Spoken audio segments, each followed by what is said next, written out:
Toda mi vida me dijeron que era imaginación.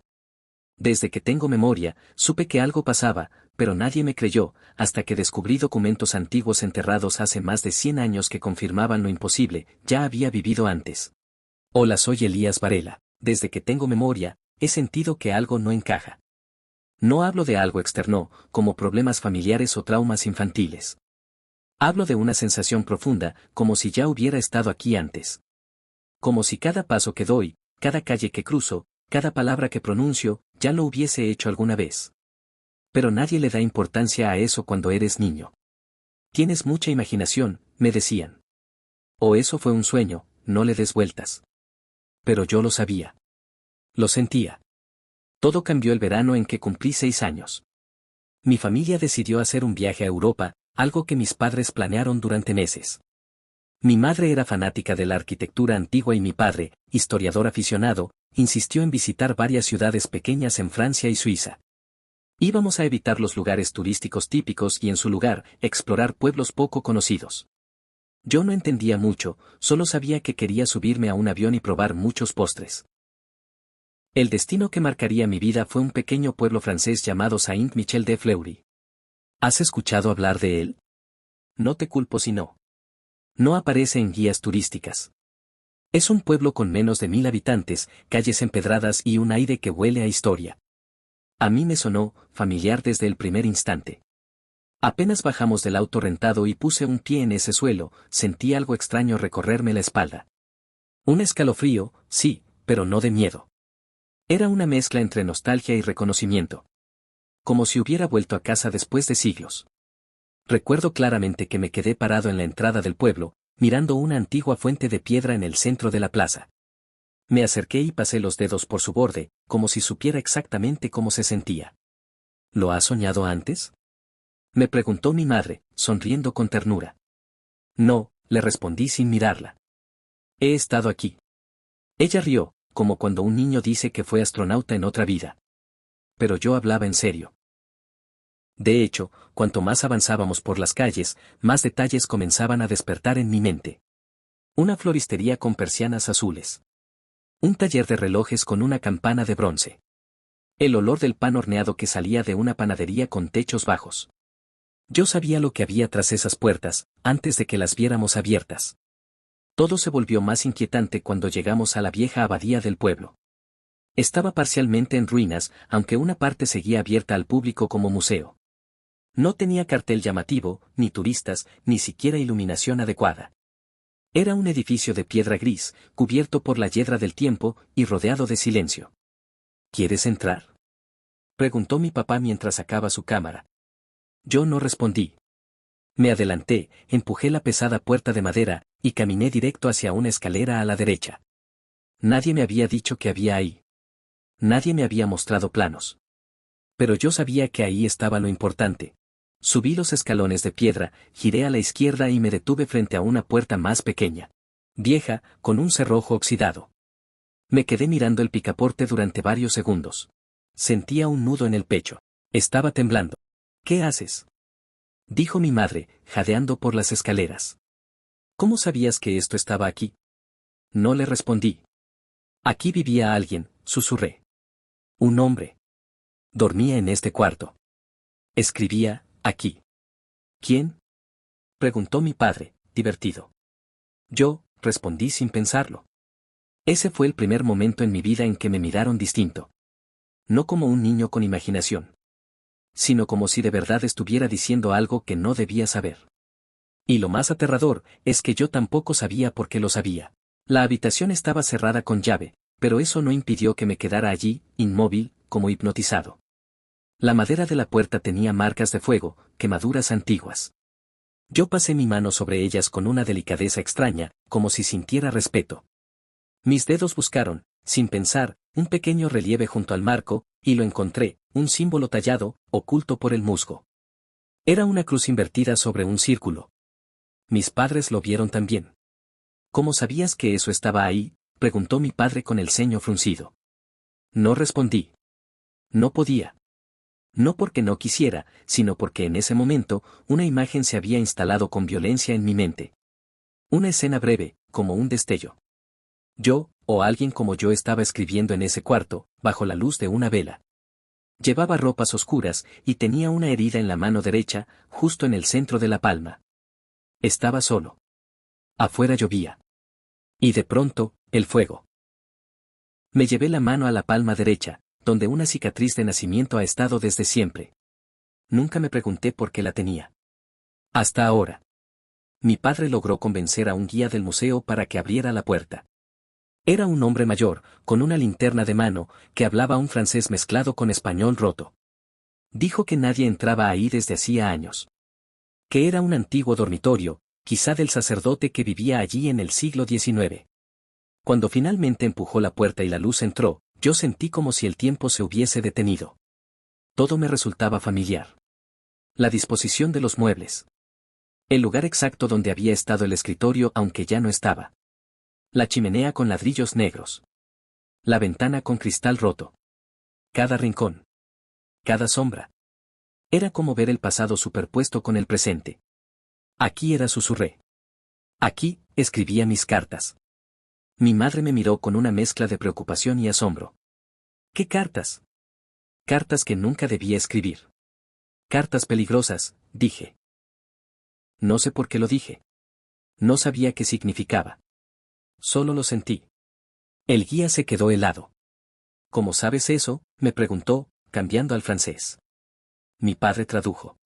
Yo solo me encogí de hombros. ¿Qué sabe usted de esas cartas?, insistió el guía, ahora más serio. Y entonces contó lo que nadie esperaba. Hace más de 100 años, dijo, un sacerdote llamado Jean-Pierre Lefebvre vivió en esa abadía. Era un hombre brillante, filósofo y teólogo. Pero algo ocurrió en sus últimos años. Se volvió ermitaño, dejó de celebrar misa y comenzó a escribir cartas extrañas. Algunas hablaban de herejías, de visiones proféticas, incluso de vidas pasadas. Las autoridades eclesiásticas lo denunciaron. Sus escritos fueron confiscados, y se dice que una noche su cuarto se incendió. Su cuerpo fue hallado calcinado, pero con una expresión pacífica. Nadie sabe qué pasó con esas cartas. Algunas se perdieron. Otras, según la leyenda, están escondidas dentro de la misma abadía. ¿Cómo puedes saber eso?, preguntó el guía otra vez. Yo no sabía qué responder. Solo podía mirar la habitación con una sensación abrumadora de déjà vu.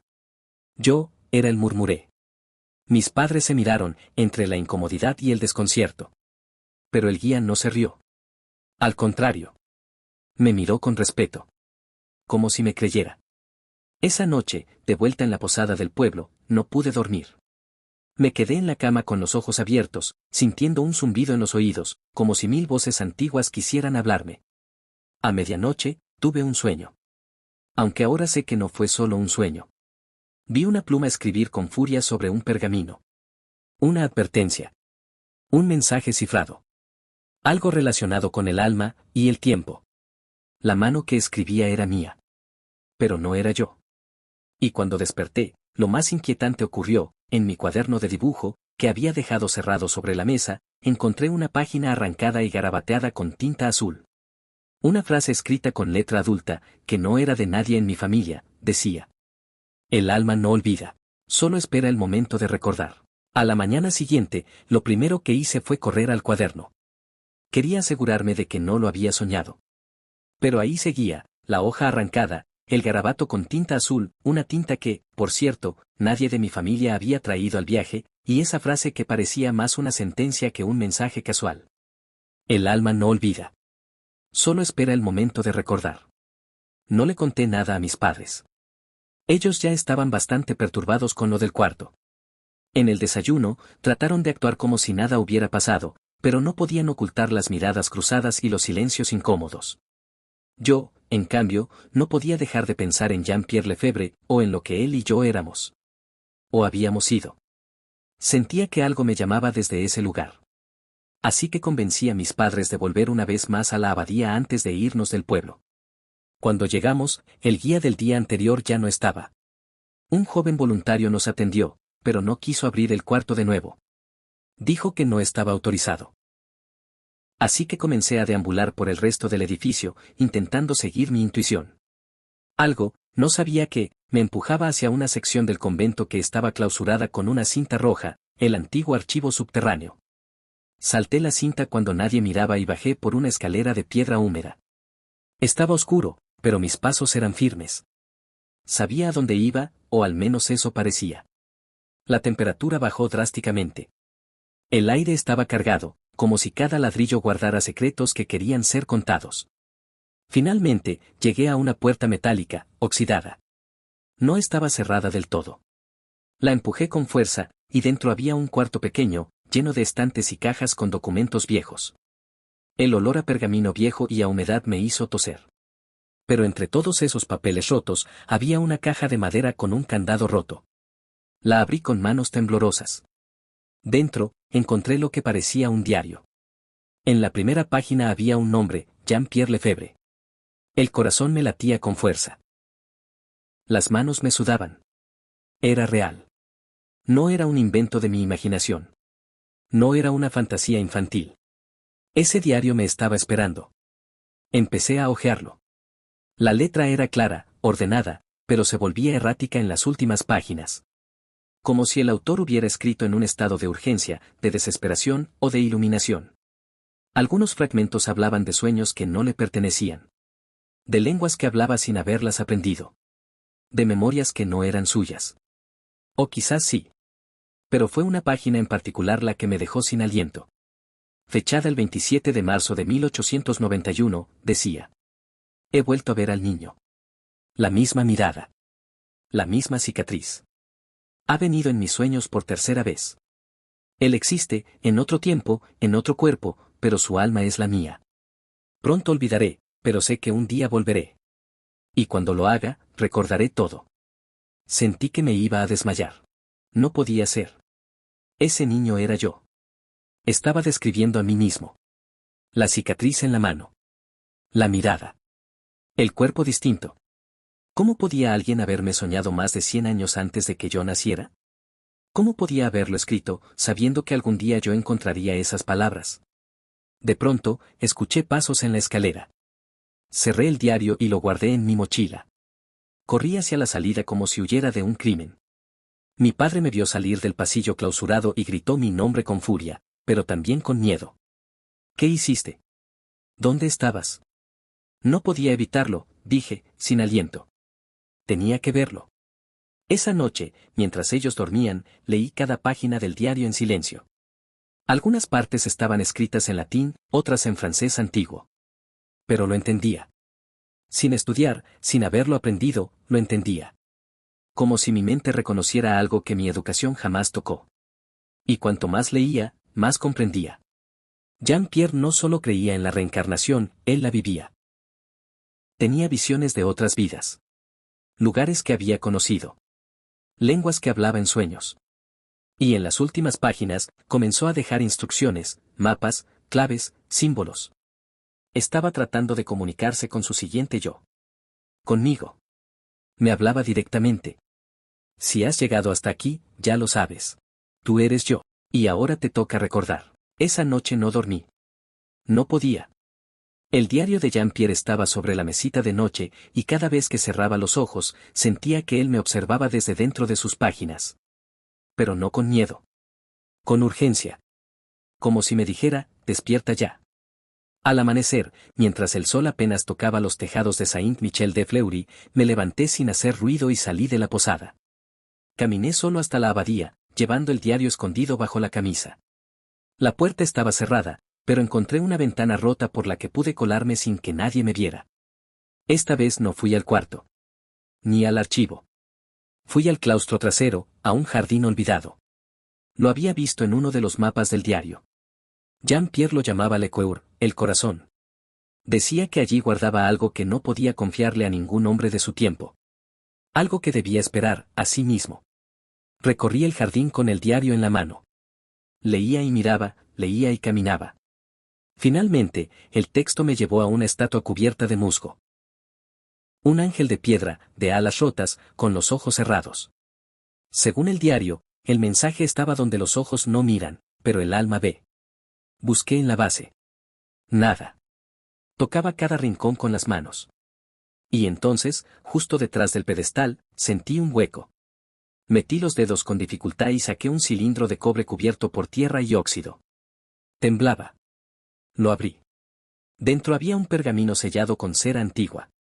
Lo rompí con cuidado. El papel crujió como si despertara de un siglo de sueño. La tinta estaba casi borrada, pero aún se leía. Esta es mi última carta. Mi alma está cansada. Pero aún tiene una misión. Si tú lees esto, si eres yo, entonces recuerda. Lo que aprendimos en esta vida no era solo sabiduría, era advertencia. El conocimiento fue prohibido por miedo. Hay una verdad escondida en los tiempos. Y tú debes revelarla. Más abajo, había un símbolo, la misma cruz invertida con el círculo que encontré tallada en la puerta del cuarto. Y debajo, una frase. Busca la biblioteca oculta. Donde el agua toca el fuego. Volví corriendo a la posada, con el corazón desbocado. Mis padres ya estaban despiertos, alarmados por mi desaparición. Grité que no había tiempo para explicaciones, que necesitábamos irnos. No al aeropuerto, sino a Montpellier, una ciudad al sur de Francia. ¿Por qué Montpellier? Porque en otra página del diario, Jean-Pierre hablaba de una biblioteca secreta allí, bajo un convento abandonado, donde dijo haber visto textos que cambiaban la forma de entender el alma y el tiempo. Afirmaba que en ese lugar encontró respuestas, y también enemigos. Gente que lo vigilaba. Que lo temía. Mis padres, por supuesto, pensaron que estaba delirando. Pero algo en mi mirada los detuvo. Esa clase de mirada que ni siquiera un niño de 6 años puede fingir. Una mezcla de urgencia, miedo y determinación. Finalmente, accedieron. Cambiaron el itinerario. Rentaron otro auto. Y al día siguiente, estábamos camino al sur. Durante el trayecto, no dejé de leer el diario. Y algo inquietante comenzó a suceder, recordaba más. No solo cosas de Jean-Pierre. Empecé a tener imágenes fugaces de otras vidas. Una como marinero. Otra como monje en un templo oriental. Otra, incluso, como mujer. No eran sueños. Eran recuerdos. Fragmentos sueltos que golpeaban mi mente sin previo aviso. Pero había algo en común en todos ellos, siempre buscaba algo. Siempre escribía. Y siempre terminaba perseguido o silenciado. ¿Era posible que el alma viajara una y otra vez, dejando rastros, buscando respuestas? ¿Y que yo, un niño cualquiera, fuera solo una continuación de esa búsqueda? Al llegar a Montpellier, fuimos directo al antiguo convento mencionado en el diario. Hoy es una ruina cerrada al público. Pero algo me decía que debía entrar. Así que, al anochecer, cuando todo estaba en calma, salté la reja y me escabullí entre las piedras. La estructura estaba medio derruida, pero aún había una parte accesible, la cripta subterránea. Bajé con una linterna en la boca, el corazón golpeando fuerte. El olor a tierra mojada y piedra me envolvía. Los escalones chirriaban con cada paso. Y entonces, la encontré. Una puerta oculta bajo un altar de piedra. Tenía el mismo símbolo grabado en ella, la cruz invertida con el círculo. La empujé. Del otro lado, había libros. Del otro lado de aquella puerta secreta, me recibió una oscuridad densa. No una oscuridad cualquiera, sino esa que parece tener peso, como si escondiera siglos de silencio. Mi linterna apenas alcanzaba unos metros, pero eso bastó para ver lo impensable, estanterías. Filas enteras de estanterías de piedra, cubiertas de polvo, telarañas y libros. Cientos de libros. Me quedé sin aliento.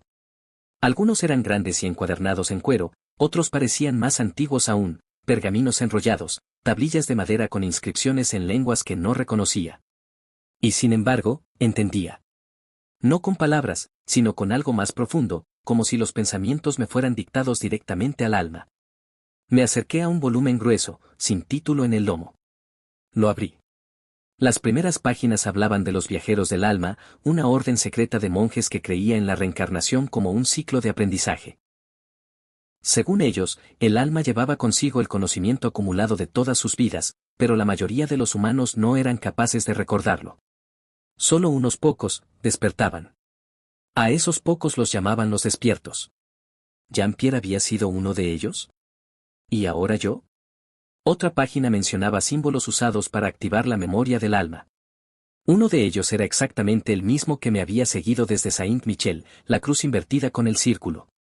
No era un símbolo satánico, como muchos pensaban, sino un antiguo glifo sagrado que representaba el descenso del alma a la carne, y su resurrección al recordar quién fue. Seguí leyendo por horas, perdiendo la noción del tiempo.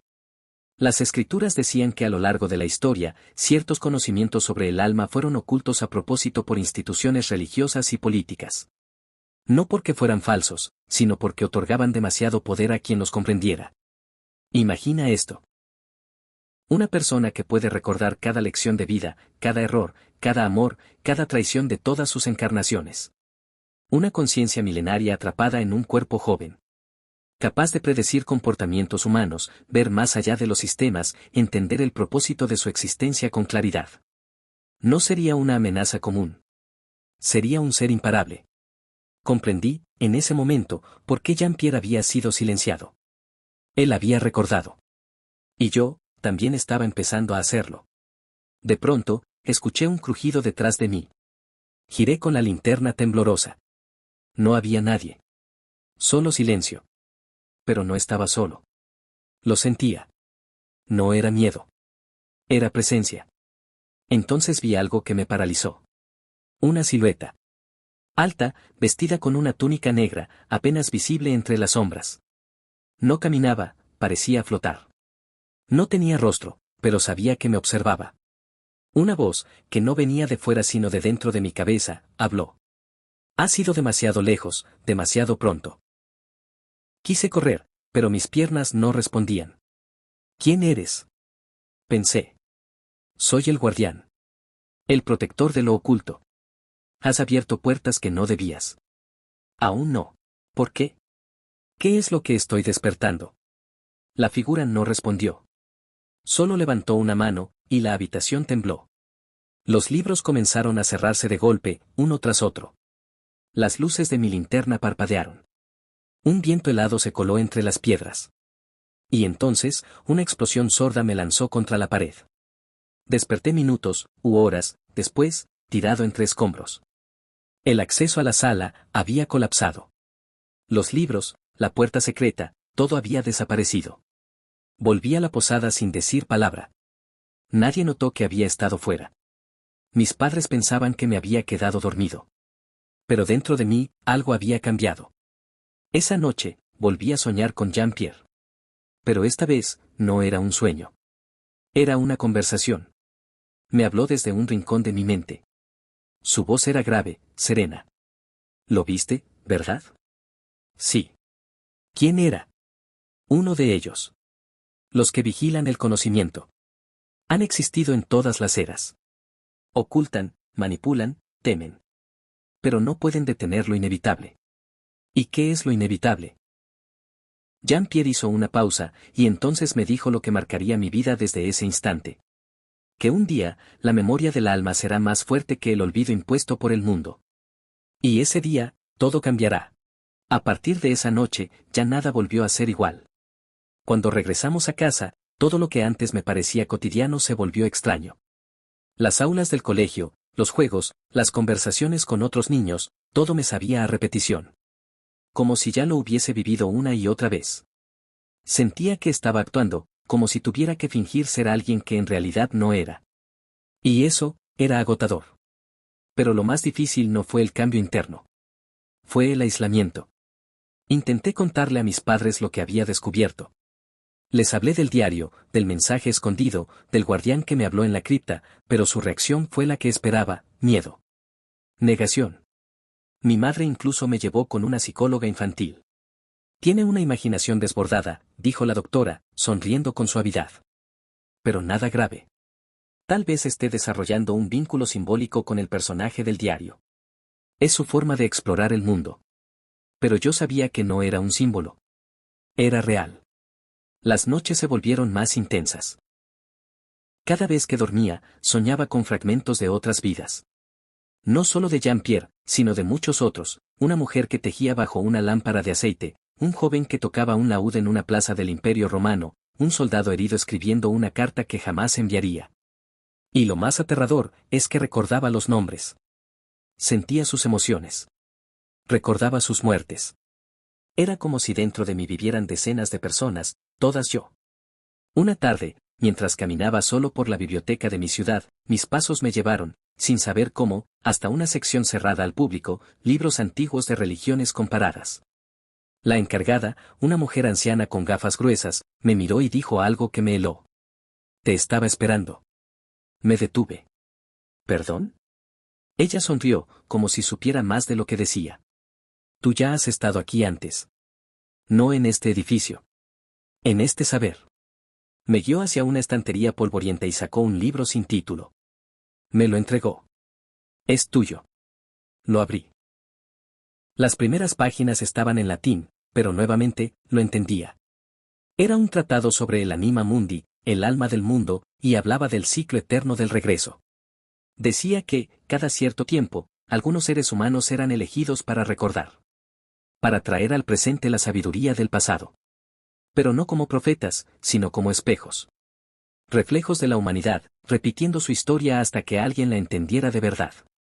La mujer me miró a los ojos y dijo. No estás aquí para ser creído. Estás aquí para despertar. No volví a verla. A los pocos días, la biblioteca reportó que aquella señora no trabajaba allí. Nunca lo había hecho. El diario de Jean-Pierre seguía conmigo. Y con él, las cartas ocultas que encontré entre sus páginas. Cartas que hablaban de símbolos enterrados por siglos, de concilios secretos que decidieron qué verdades debían ser olvidadas, de templos en ruinas donde la gente hablaba del alma como se habla hoy del ADN. Comencé a escribir mis propias notas, mis propios sueños, mis recuerdos, cada vez más claros. Empecé a notar patrones. Repeticiones. Vidas que se cruzaban. Personas que volvían a aparecer, con otros rostros, otros nombres, pero la misma esencia. Y entonces lo comprendí. No soy un caso aislado. Hay otros como yo. Personas que sienten que ya vivieron esto. Que sueñan con lugares que no conocen. Que sienten una pena sin origen, un amor sin rostro, una nostalgia sin causa. No están locos. Están recordando. El problema es que vivimos en una sociedad que no tolera a quienes recuerdan. Porque quienes recuerdan, ya no se dejan manipular tan fácilmente. No necesitan dogmas. No temen a la muerte. No siguen ciegamente. Quienes recuerdan, son libres. Y eso asusta. Así comenzó mi misión. Una que Jean-Pierre me dejó escrita, y que ahora entiendo por completo. Comparte lo que sabes. Aunque se burlen. Aunque lo nieguen. Aunque te silencien. Porque recordar, es el primer paso para despertar. Han pasado años desde aquel primer recuerdo. Ya no soy el niño que corría por la abadía de Saint-Michel con un diario escondido bajo la camisa. Ahora soy alguien más. O, mejor dicho, alguien que finalmente sabe quién ha sido. Con el tiempo, comprendí que recordar no era una maldición, sino un regalo. Uno peligroso, sí. Porque recordar significa enfrentarte a todo lo que fuiste, al sabio y al cobarde, al amante y al traidor, al que salvó y al que destruyó. No es cómodo. No es sencillo. Pero es real. Empecé a compartir mis experiencias en foros, bajo un seudónimo. Hablé del diario de Jean-Pierre, de la biblioteca escondida en Montpellier, de la mujer de la biblioteca que nunca existió. Al principio, recibí burlas. Memes. Gente que decía que tenía una imaginación cinematográfica. Pero entre los comentarios, empezaron a aparecer mensajes distintos. Susurros digitales de otras almas que también estaban recordando. Uno me dijo. Soñé con esa misma estatua, con las alas rotas. Nunca he estado en Francia. Otro escribió. Tengo el mismo símbolo tatuado desde niño. Nunca supe por qué lo dibujaba. Y entonces supe que no estaba solo. Que hay muchos como yo. Como Jean-Pierre. Como los antiguos monjes que hablaban del alma sin temor. Gente que recuerda. Gente que siente que su vida no empezó en esta vida. Gente que tiene cicatrices sin heridas, nostalgia sin causas, sabiduría sin maestros. Quizá tú, que estás escuchando esto ahora mismo, seas uno de ellos. Tal vez alguna vez entraste en un lugar desconocido y supiste dónde estaba cada cosa sin explicación. Tal vez una melodía antigua te hizo llorar sin entender por qué. Tal vez amaste a alguien al instante, como si ya lo hubieras amado antes. Eso no es locura. No es coincidencia. Es la memoria del alma. Lo único que el sistema no puede controlar, ni reprimir, ni eliminar. Y por eso la temen. Por eso nos enseñan a olvidar. A no mirar hacia adentro. A desconfiar de lo que no se puede probar. Pero recuerda esto, por encima de todo. El alma no olvida. Solo espera el momento de recordar. Y si tú has llegado hasta aquí, si algo dentro de ti ha despertado con esta historia, si sientes que no eres quien te dijeron que eres, entonces es momento. No de entenderlo todo, sino de comenzar a buscar. Porque no se trata solo de mí, ni de Jean-Pierre, ni de una antigua orden secreta. Se trata de ti. De lo que fuiste. De lo que eres. Y de lo que puedes llegar a recordar. Si tan solo te atreves a abrir la puerta. Gracias por acompañarme en este viaje a través de los recuerdos del alma. Si esta historia resonó contigo, si despertó algo dentro de ti, no la ignores. Compártela. Suscríbete al canal. Dale like. Y sobre todo, deja un comentario con tu experiencia. Porque quizá, solo quizá, tú también recuerdes algo que nadie más comprende. Y este sea tu momento de recordar.